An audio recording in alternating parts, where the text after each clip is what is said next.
Vous vous souvenez que je vous ai dit qu'on avait un souci avec le dessal. Bon, donc ça devrait être réparé demain matin. Là, aujourd'hui, on est dimanche. On a rendez-vous demain matin dans la baie du Marin à 8h30 avec les gars de chez Caraïbes Marine. Ils m'ont demandé d'avoir accès au panneau de contrôle qui est dans la cale moteur, mais ça, il suffit de descendre dans la cale moteur, donc il n'y a pas de souci. Et d'avoir accès au dessal lui-même, puisqu'il peut y avoir quelque chose à changer dessus, ou un capteur, ou un truc à resserrer. Donc, on a enlevé tout ce qu'il y avait sur le lit. Si vous connaissez nos anciennes vidéos, vous savez que ce lit il était bien encombré. Je vous montre où se trouvent les choses maintenant. Voilà, je repiquerai la bande son si besoin est. Voilà, tout est posé sur... on a descendu la table du carré, on l'a mise en banquette et on a mis tout ce qu'il y avait sur le lit dessus, ou presque tout, parce qu'il y en a encore dessous. Ça, c'est le surmatelas, les vélos, les patinettes, les fours solaires, la réserve alimentaire est dessous. Voilà, il y avait 2-3 trucs ici que Béatrice a rangé. Donc ça, pour aujourd'hui et demain matin, c'est condamné. Et qu'est-ce que ça donne en bas? Hop, on descend ensemble. Voilà, des choses qui sont restées en bas, ça c'est la passerelle. Quelques coussins, ils sont restés là. Le matelas est retombé. Ça, c'était dans le coffre en dessous. Voilà, le dessal est accessible. Alors à ma grande mauvaise surprise, ça c'est la boîte d'accessoires de dépannage du dessal, mais je ne sais pas quoi en faire, mais j'ai quelques éléments.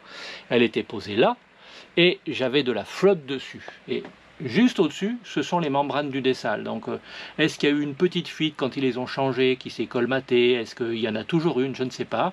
J'ai un petit peu de projection d'eau sur la paroi ici, un petit peu sur le sol. Et j'ai le matelas qui était posé là-dessus et le sommialate pour lequel j'avais un petit peu d'eau dessus, donc de l'eau récente. Là c'est encore un petit peu humide et ça vient pas du dessus hein, forcément, donc ça vient de quelque part là-dessous. Là j'ai de l'eau, pas en grande quantité, c'est sec dans la cale, il y a 2-3 gouttes d'eau mais rien de bien méchant, mais voilà j'ai un petit peu d'eau là-bas.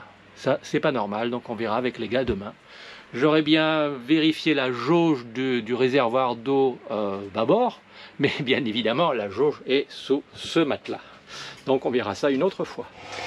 Bon, ça y est, on est mercredi matin, ça aura pris du temps, mais notre problème de dessal en principe est résolu.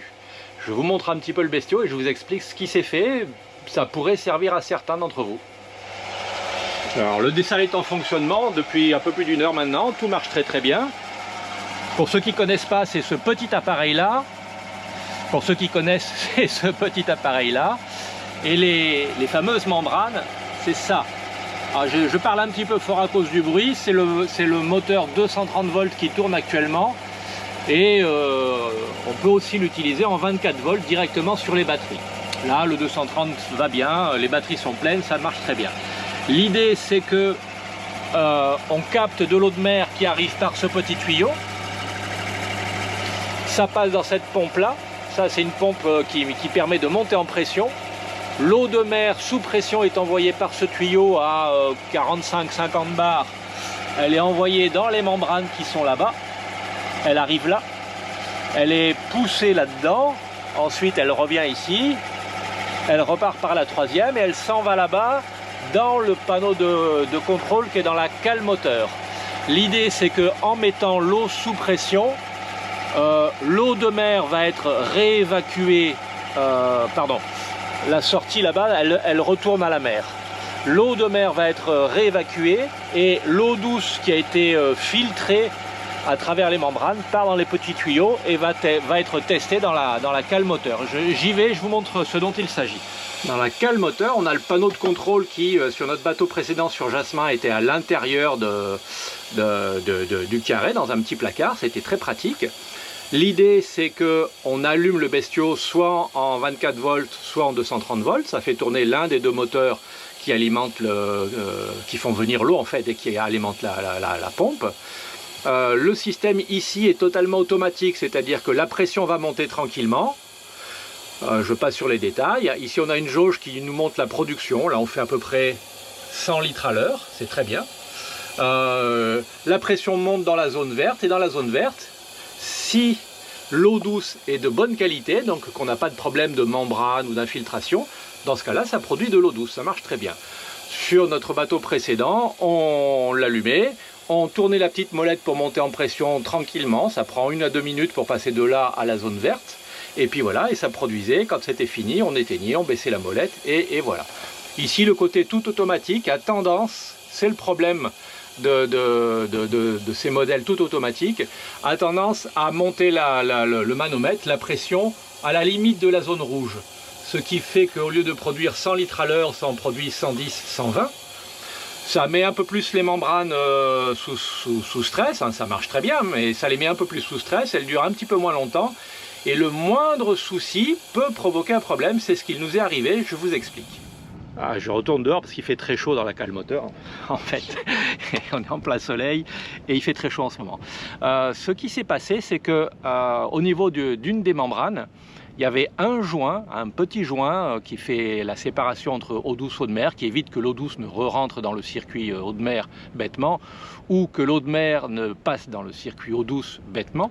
Il y avait un petit joint qui était défectueux. À pression inférieure à la pression nominale, un tout petit peu en dessous de la zone verte, ça marchait très très bien pendant des heures, et c'est ce que j'ai utilisé comme technique, comme moyen de dépannage pendant des semaines. À la pression nominale, au début de la zone verte, ça marchait un tout petit peu moins bien, l'eau était un tout petit peu moins douce, mais le dessal n'y voyait que du feu. Si ce n'est qu'en mode automatique, il a tendance à monter sa pression tranquillou, petit à petit, en 5-10 minutes, jusqu'à la limite de la zone rouge. C'est un problème de calibration, il est calibré un peu trop haut en pression, comme tous les modèles dessalators, semble-t-il. Et au bout d'à peu près un quart d'heure, quand la pression était assez haute, l'eau de mer, au lieu d'être réévacuée dans la mer, bien sûr, plus salée qu'elle ne l'est en temps normal, une partie repartait dans le circuit de production. Alors, assez pour que le dessal se mette en mauvaise qualité et cesse de produire de l'eau douce. Ça ne nous produisait pas de l'eau de mer hein, dans les réservoirs, ça cessait simplement de fonctionner. Donc là, ce qui a été fait, le joint a été, les batteries ont été mises sous stress au banc à 80 bars jusqu'à ce que ça pisse de là où le joint était défectueux, ce qui ne se voyait pas chez nous, ça fuyait pas. Donc le joint, ça a été démonté soigneusement par un expert, il a été remplacé, remis sous stress. Ça marche très bien, réinstallé ce matin, ça tourne depuis un peu plus d'1 heure maintenant et ça marche très bien. Et on aura donc appris un petit peu plus comment fonctionne cette chose-là. On va regarder s'il est possible de contacter Dessalator pour obtenir la procédure de calibration pour pouvoir baisser un tout petit peu la pression nominale de la chose. Sinon, vous avez vu, il faut descendre dans la cale moteur, baisser un petit peu la pression. En soi, c'est pas compliqué. Quand on est en navigation tranquille et qu'on veut faire de l'eau, c'est pas compliqué non plus. Quand on est en traversée, que ça secoue, qu'il pleut et qu'il y a des vagues et que parfois on submerge le panneau de pont de la cale moteur, c'est pas avantageux. Donc à ce jour, le problème est résolu. On avait déjà changé une membrane l'année dernière réceptionnant le bateau, une membrane qui était défectueuse. On en avait changé entre 1 et 3, je n'ai jamais vraiment su, ici au Marin au mois de juillet. Et c'est à l'occasion peut-être d'un des 2 changements, peut-être même dès le départ, que le problème de joint en question s'est avéré. Donc les membranes ont été retirées avant-hier et remontées hier matin, ça fonctionnait bien, ça marchait un quart d'heure. Donc le technicien expert est venu à la place de son collègue hier après-midi. On a démonté ensemble, on a regardé, on a discuté, il est parti, il a mis ça sur le banc, il est revenu ce matin, après avoir tout testé, il sait quel est le problème, on a tout vérifié et ça marche bien. Donc nous voici de nouveau autonomes, on va pouvoir planifier notre départ de Martinique. Bye bye. Je ne me souviens pas si je vous en avais parlé, on avait aussi une petite infiltration d'eau qui dégoulinait dans la salle de bain tribord, dans notre salle de bain. On a fini par identifier l'origine du problème, ça a été solutionné, ça a pris 1 heure, hein, ça a été très bien fait. Je vous montre rapidement ce qui a été fait. Si vous avez le même bateau que nous, faites-le faire aussi, un jour ça va vous éviter des soucis. Donc vous vous souvenez, l'infiltration elle était dans la salle de bain qui est en dessous ici, et ça partait de la rigole ici, et ça fuyait quelque part là-dessous. Donc là, tout a été rejointé, c'est joliment fait, de bout en bout. Donc en dessous, c'est étanche, ça a été rejointé en bout, ça a été rejointé sur le dessus. Et tant qu'ils y étaient, alors là, ça serait peut-être bien d'y mettre un petit pétassage de Sika parce que c'est un peu craquelé ici. Et les gars m'ont fait la même chose de l'autre côté. Alors c'est pas symétrique, hein, vous vous souvenez, mais ils l'ont fait quand même. Donc pour le principe, ici on a maintenant une gouttière continue et l'eau va s'écouler là, au lieu de s'écouler dans le petit trou qui était là. Et ils m'ont fait un joint aussi en dessous sur le bout pour pas qu'on ait ce genre de problème. En fait c'est ce joint là qui était déficient, mais si on fait en sorte que l'eau ne lui glisse plus dessus, il ne devrait plus poser de problème. Donc voilà, nos deux problèmes sont en principe résolus. Il y en a d'autres, hein, forcément, sur un bateau, c'est un problème par jour, on le sait bien, à résoudre dans des beaux endroits. Mais pour aujourd'hui, on va s'arrêter là. Donc prochaine vidéo, ça sera probablement notre départ de Martinique. On l'a planifié on est mercredi aujourd'hui, on l'a planifié pour lundi prochain. Et on envisage de descendre sur Sainte-Lucie, dans la baie des Pitons, où on a passé une nuit quand on est monté, c'était joli comme tout.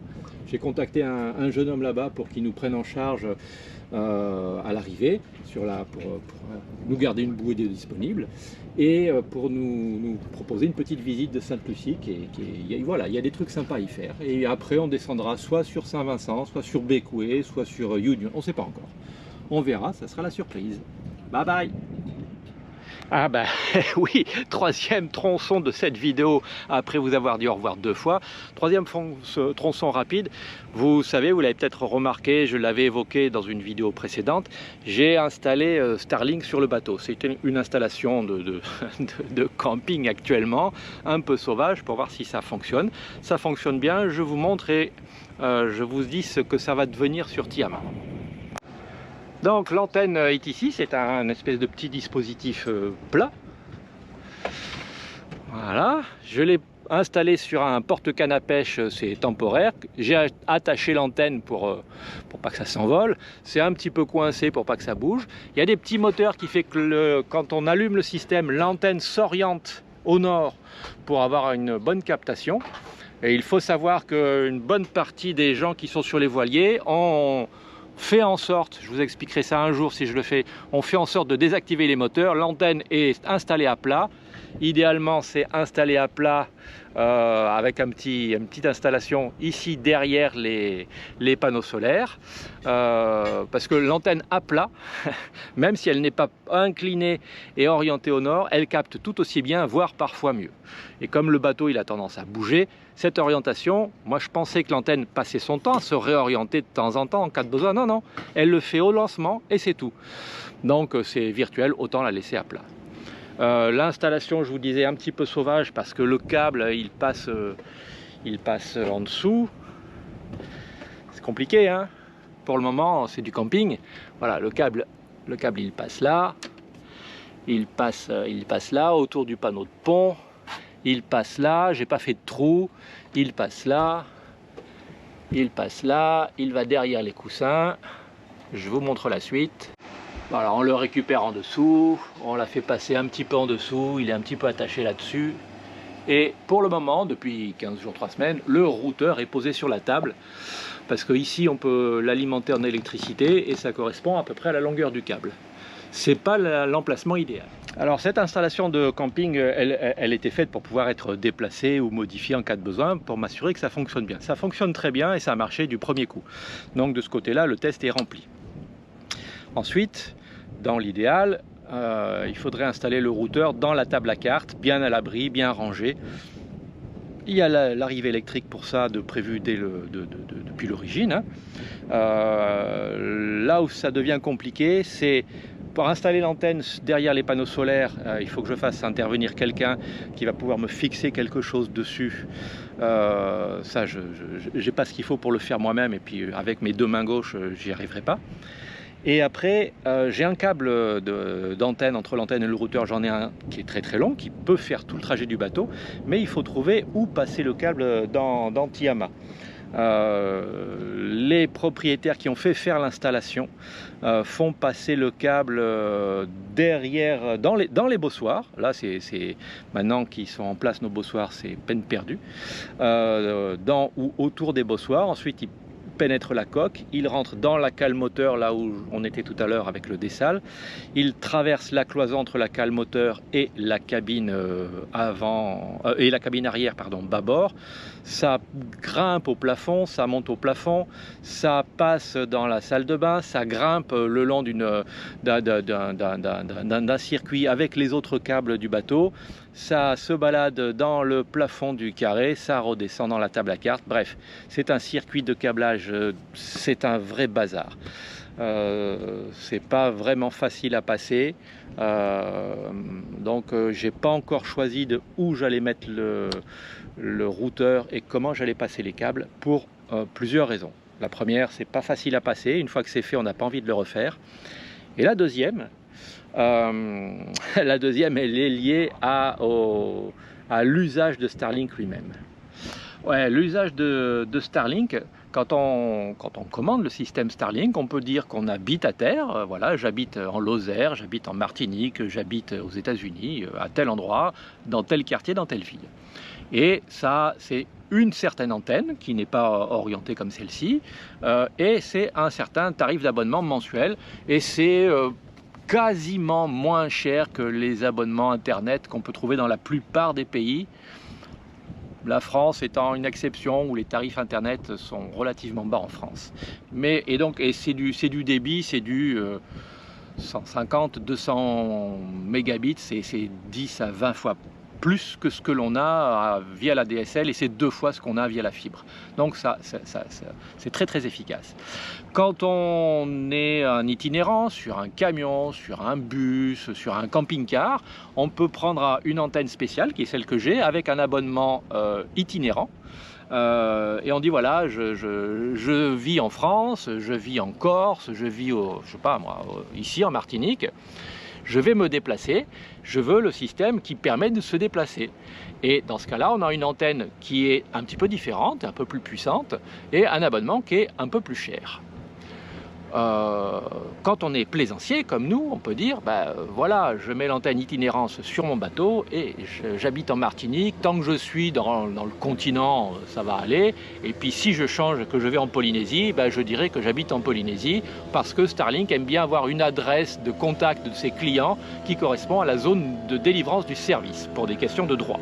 Ok, ça marche. Ça a marché jusqu'à pendant 2 ans, un truc comme ça, jusqu'au 1er octobre. Depuis le 1er octobre, les plaisanciers sont beaucoup moins bavards sur leur installation Starlink pour une raison très simple. C'est que Starlink a décidé d'appliquer ses conditions générales de vente. Et ces conditions générales de vente, c'est la version mobile installée sur un bateau, fonctionne en données illimitées dès l'instant où on est à terre. La zone à terre, c'est par extension, ici, un mouillage, généralement ça fonctionne. Les petits hexagones qui représentent les zones délivrées par le service de Starlink débordent un petit peu des côtes. Donc on peut être au mouillage ou en marina, il n'y a aucun souci. Starlink dit, si vous vous déplacez, ça marche encore, tant que vous êtes dans une zone réputée à terre, donc si on longe les côtes de Martinique, c'est nickel, mais il ne faut pas aller trop vite, parce que vous êtes en itinérance, mais c'est pas fait pour des choses qui roulent sur autoroute. Donc sur un bateau, dès l'instant où on est sur la surface de l'eau, c'est moins de 10 nœuds, je crois, ce qui correspond à la plupart des plaisanciers, mais quasiment aucun bateau à moteur ou aucun bateau de croisière. Donc ils ont contraint les gens à se dire ça marche pas. Et puis Starlink a dit oui, mais quand vous n'êtes pas sur les zones délivrées officiellement par Starlink, jusqu'à présent, ça marchait puisque nos satellites, ils reçoivent de la planète entière. Et ce sont les mêmes satellites, quelle que soit l'antenne. Et votre antenne, elle est capable de se connecter partout, y compris en Antarctique si besoin est. Mais désormais, nous appliquons nos conditions générales de vente, donc nous ne délivrons plus le service quand vous êtes en mer, quelle que soit votre vitesse de navigation. Ni dans les pays ou les zones qui ne sont pas encore ouvertes juridiquement à Starlink. Par exemple, quand on va descendre à Sainte-Lucie, Saint-Vincent, les Grenadines, Grenade, Il n'y a pas de service Starlink. Starlink n'a pas encore été autorisé par les gouvernements. Il y a de fortes chances que dès qu'on va s'éloigner des côtes de Martinique, on n'ait plus d'accès à Internet. Alors on aura toujours la 4G ou pas, et on fera avec, hein, c'est du cabotage qu'on fait, c'est pas gênant, mais on s'est bien habitué au truc. Là, Starlink dit, ben, vous avez la possibilité, quand vous êtes en navigation, d'opter pour un service payant, qui est un peu plus cher, entre 250 et 1000 euros par mois, selon la quantité de données qu'on veut utiliser. Et ça peut marcher en navigation. Et ça marche en navigation avec l'antenne dédiée à ça, une antenne haute performance qui peut être utilisée partout sur la planète, en déplacement, en vitesse. Voilà, c'est très très bien, une antenne à 2500 euros. Ce qui change significativement le sujet. Cette petite antenne que vous avez vue tout à l'heure, elle m'a coûté 450 euros, et là on est à, je sais pas, 80 euros par mois l'abonnement. Passer entre 250 et 1000, c'est une autre paire de manches, surtout que, en toute logique, on n'a toujours pas le droit d'utiliser le système dans les pays où ça n'est pas ouvert. Par exemple, en Polynésie française, le gouvernement de Polynésie française essaye d'interdire l'utilisation de Starlink parce qu'il veut protéger ses fournisseurs d'accès Internet à terre. Et les marins qui sont loin, qui sont dans les Tuamotu, qui sont dans les Marquises, qui sont dans les petites îles des archipels, ils n'ont pas accès à la DSL parce qu'il n'y en a pas, ils n'ont pas accès à la fibre parce qu'il n'y en a pas, et en principe, juridiquement, ils n'ont plus le droit d'utiliser Starlink, voire de le commander. C'est un petit peu compliqué, donc les choses se décantent petit à petit, mais il est possible que cette installation provisoire ne fonctionne plus dans les jours, dans les semaines qui viennent, et c'est pour ça aussi, c'est la raison majeure en fait pour laquelle j'ai pas encore cherché à faire une installation définitive sur les bons supports avec les bons passages de câbles. Pour clore le sujet, je connais au moins un propriétaire du même bateau que nous qui a la même installation. Il l'a fait installer sur ses panneaux solaires ici en Martinique. Le câble est passé joliment à l'intérieur du bateau, le routeur est dans la table à cartes, c'est fait comme ça doit être fait, mais il revient ici le mois prochain en Martinique parce qu'il a commandé l'antenne haute performance marine, et je pense qu'il va basculer sur un abonnement marine pour pouvoir utiliser Starlink partout, puisqu'ils vont passer Panama je pense en janvier-février, mars peut-être, et la Transpacifique avec Starlink nous permet d'avoir la météo précise jour après jour. C'est un vrai élément de sécurité. Donc je vous tiendrai au courant des évolutions. Pour le moment, installation camping qui donne pleine satisfaction, on verra ce qu'il en est à Sainte-Lucie. Bye bye pour la dernière fois.